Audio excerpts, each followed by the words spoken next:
Agama Islam menyeru dan mengajak kaum muslimin untuk melakukan pergaulan di antara sesama. Karena dengan bergaul, kita bisa saling mengisi dalam kebutuhan serta dapat mencapai sesuatu hal yang berguna untuk kemaslahatan masyarakat yang adil dan makmur serta berakhlakul karimah. Kemaslahatan masyarakat yang dilandasi dengan akhlakul karimah tidak akan terwujud kecuali dengan membangun pergaulan yang bagus dan sehat. Mengapa kita perlu bergaul? Dalam Islam, pergaulan diatur sedemikian mungkin sehingga menghindari hal-hal yang tidak diinginkan seperti halnya konflik dan lain sebagainya. Seperti yang kita ketahui bahwa Allah telah menciptakan manusia dengan berbagai macam perbedaan dan berasal dari berbagai suku dan Allah menghendaki manusia untuk saling mengenal satu sama lain. Seperti firman Allah dalam Quran Surah Al-Hujurat ayat 13 yang artinya, "Hai manusia, sesungguhnya kami menciptakan kamu dari seorang laki-laki dan seorang perempuan dan menjadikan kamu berbangsa-bangsa dan bersuku-suku supaya kamu saling kenal mengenal. Sesungguhnya orang yang paling mulia di antara kamu di sisi Allah ialah orang yang paling takwa di antara kamu. Sesungguhnya Allah Maha Mengetahui lagi Maha Mengenal." Sementara itu, bagaimana adab pergaulan dalam Islam? Ada banyak hal yang harus kita pahami dalam bergaul dengan sesama, terutama dengan lawan jenis. Tapi di sini kita hanya akan membahas beberapa adab pergaulan secara umum dalam Islam. Yang pertama, mencintai saudaranya seperti mencintai dirinya sendiri.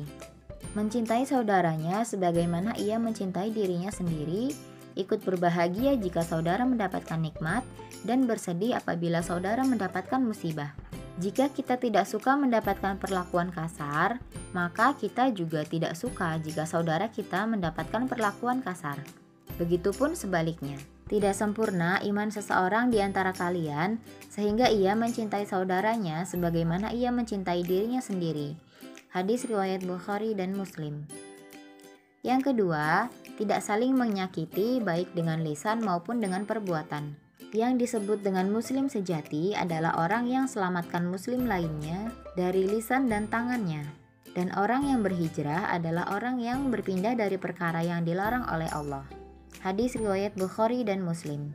Oleh karena itu, dalam bergaul, jangan sampai orang lain merasa tersakiti akibat perbuatan atau perkataan kita kepadanya.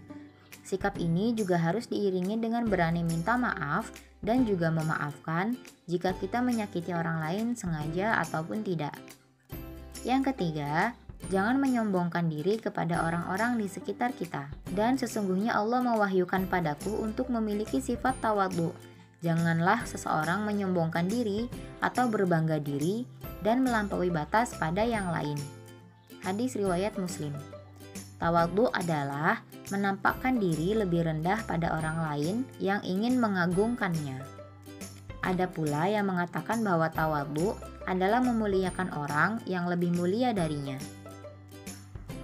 Yang keempat, tersenyum dan tidak bermuka masam kepada saudara. Senyummu di hadapan saudaramu sesama muslim adalah bernilai sedekah bagimu. Hadis riwayat Tirmidzi.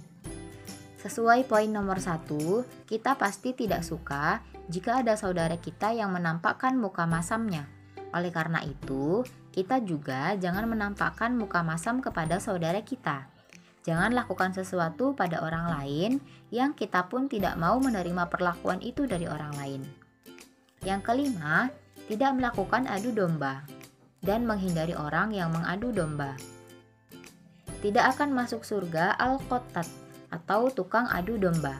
Hadis riwayat Bukhari. Al-qottat adalah orang yang menguping atau mencuri dengar pembicaraan tanpa sepengetahuan mereka, lalu ia membawa pembicaraan tersebut kepada orang lain dengan tujuan mengadu domba. Dan jika kita mengetahui ada yang sedang mengadu domba, maka usahakan untuk menghindarinya, jangan sampai malah ikut menyebarkan keburukan saudara kita. Dari Abu Darda radhiyallahu anhu bahwa Nabi Shallallahu alaihi wasallam bersabda yang artinya, barang siapa membela kehormatan saudaranya tanpa sepengetahuannya, Allah akan menjaga dirinya dari api neraka pada hari kiamat. Hadis riwayat Tirmidzi. Yang keenam, tempatkan seseorang sesuai dengan tempatnya masing-masing.